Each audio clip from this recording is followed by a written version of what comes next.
So meron tayong nilalagay na terminal lugs. Kasi yung iba dyan, hinihina. Ngayon, kapag nagkaroon ng problema yung ito, nahihirapan i-repair or mahihirapang magpalit ng ganito. Kundi, tatanggalin na ulit muna yung hinang.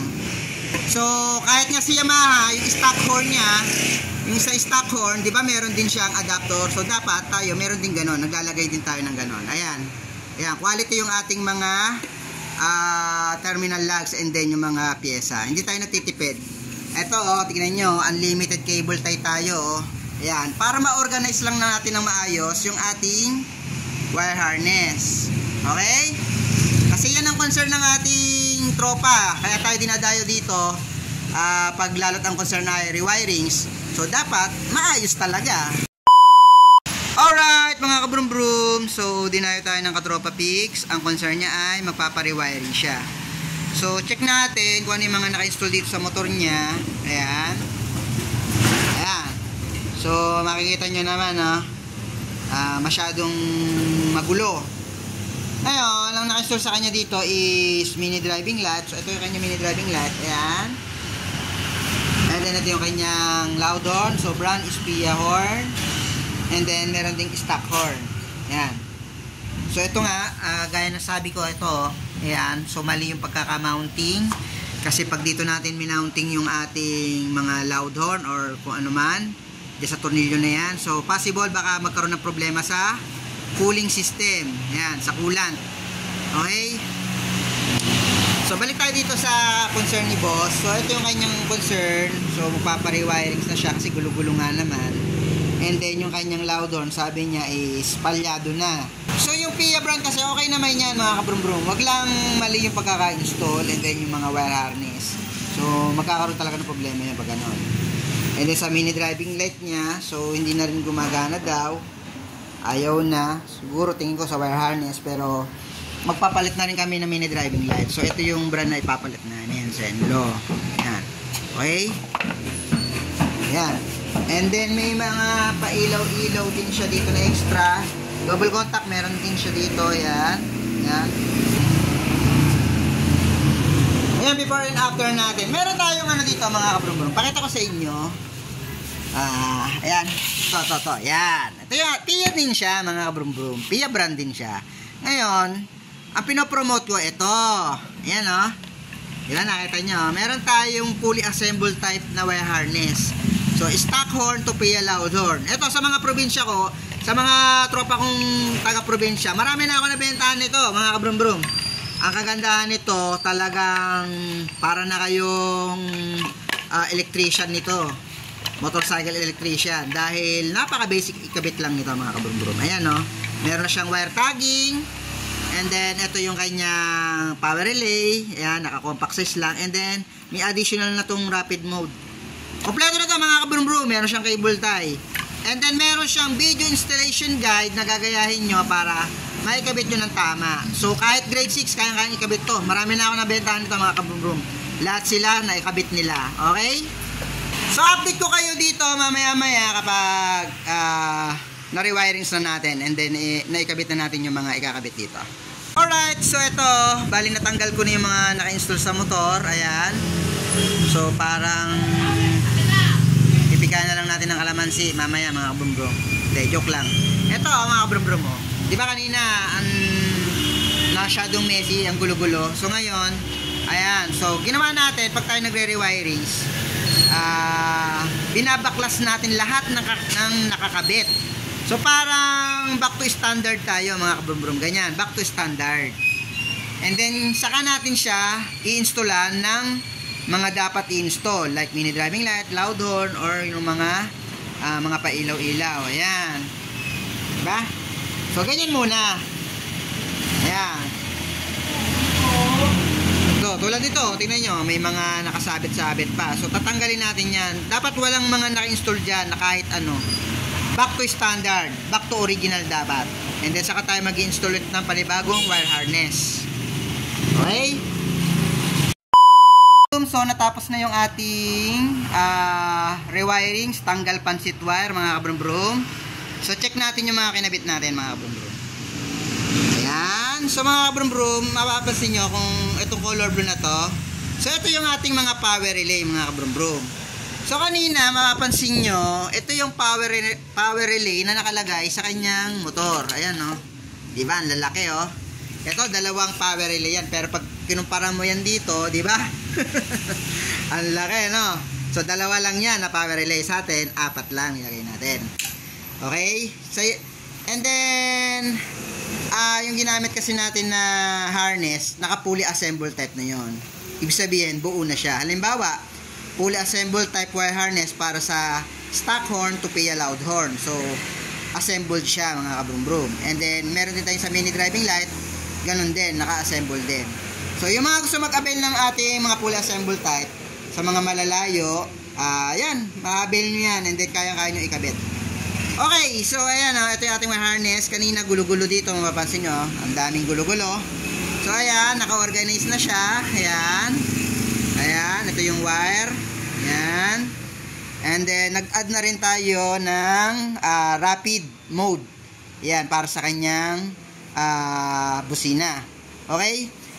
And then ito yung pwesto ng ating loud horn. Ayan. Ayan, yun ang pwesto. Ayan. And then, malayang-malaya siya makakagalaw. Diba? Ayan. And then, ito naman sa stock horn.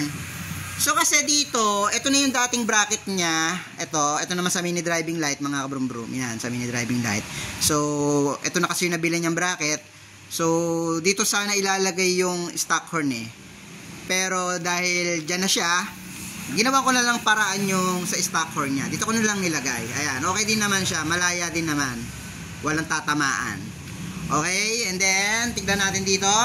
Ayan. Pinagapang natin dito. Hindi nyo lang maalata, no? Hindi nyo lang maaninag. No? Ikano na, tutok natin. Ayan. So, makikita nyo na yung wire. Ayan, no? Ayan. Papunta rito sa battery. Kung mapapansin nyo sa battery, napakalinis, no? Wala kayong makikitang mga nakasabit-sabit dyan. Pero ito yun, no? Yan, nag-connect din ako sa battery. Yan. Yan. And then, naglagay muna tayo ng protective fuse para sa protection ng ating nilagay na wire harness.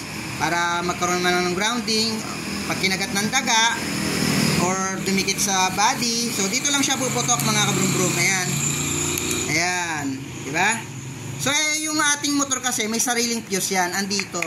So, dapat, pag tayo nag-install or naglalagay or nagdadagdag ng mga auxiliary lights sa loud horn or kung ano man, dapat, meron tayong fuse once na nag-tap tayo dito sa battery. Okay? Yun yun. And then, mapapansin nyo dito, mga kabrum-brum, yung ating sa adapter ng speaker ng Pia loud horn. Ayan. So, hindi natin hinihinang yan, mga kabrum-brum. Yan. So, meron tayong nilalagay na terminal lugs. Kasi yung iba dyan, hinihina. Ngayon, kapag nagkaroon ng problema yung ito, nahihirapan i-repair or mahihirapang magpalit ng ganito. Kundi, tatanggalin na ulit muna yung hinang. So, kahit nga si Yamaha, yung stock horn niya, yung sa stock horn, di ba meron din siyang adapter. So, dapat tayo, meron din ganon. Naglalagay din tayo ng ganon. Ayan. Ayan, quality yung ating mga terminal lugs and then yung mga pyesa. Hindi tayo natitipid. Ito, tignan nyo, unlimited cable tie tayo. Ayan, para ma-organize lang natin ng maayos yung ating wire harness. Okay?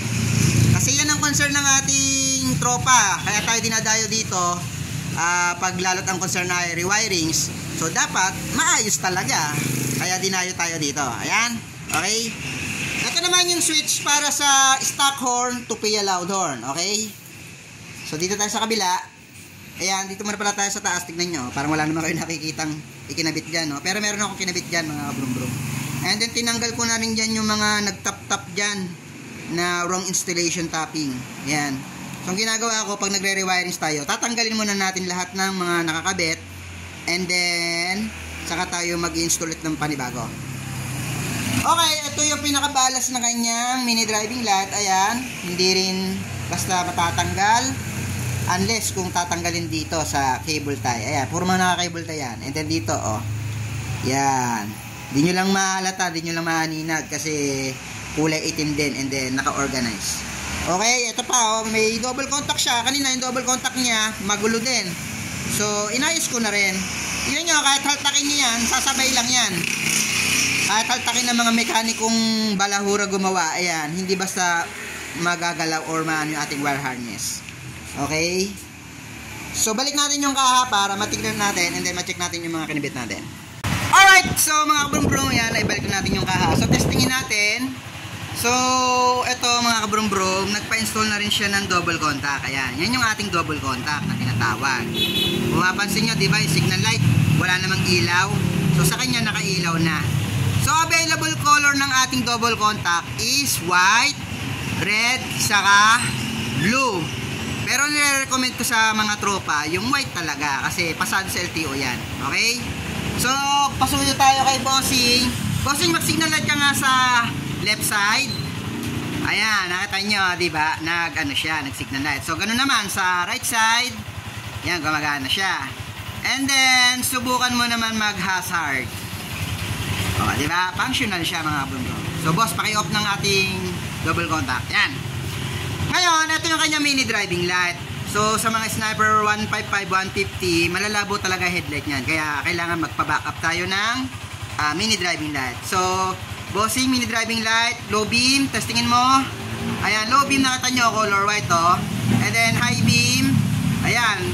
So nag-yellowish na siya. So white and yellow yan mga kabrum-brum. Ngayon, boss, yok mo, subukan mo mag-passing ka. Ayan, nakita nyo, yung mini driving light saka yung high beam, sasabay yan mga kabrum-brum, di ba? Yan. So mga kabrum-brum, FYI sa mga kinakabitan ko ng mini driving light, dito may mga katropa fix tayo na mekaniko na nagbubutas sila dito para maglagay ng passing switch. So hindi na natin ginagawa yung ganon. Hindi na natin kailangan gawing magbutas pa ng para dito, para magkaroon ng passing switch. Dahil meron na tong passing switch dito. Ayan, no? Ayan. So ngayon, sinasabay ko na yan dito. Pero kapag nag-high beam kayo, hindi siya sasabay yung mini driving light. High beam lang talaga ng headlight. Okay? Kasi kapag tayo nagbutas pa dito, sayang naman ito kasi maapektuhan pa. Baka pag pinasok ng tubig or ano, masisira to. Ang mahal pa naman ito mga kabrum-brum. Isang buong assembly to. So sa atin, kaya-kaya na natin gawin yung mga ganun. Ngayon, boss, subukan mo naman magbusina, stock horn. Yan, stock horn. Ngayon, pag nilong press niya, maglalapit dyan. Yan, maglalapit siya. Ngayon, boss, subukan mo, pia loud horn.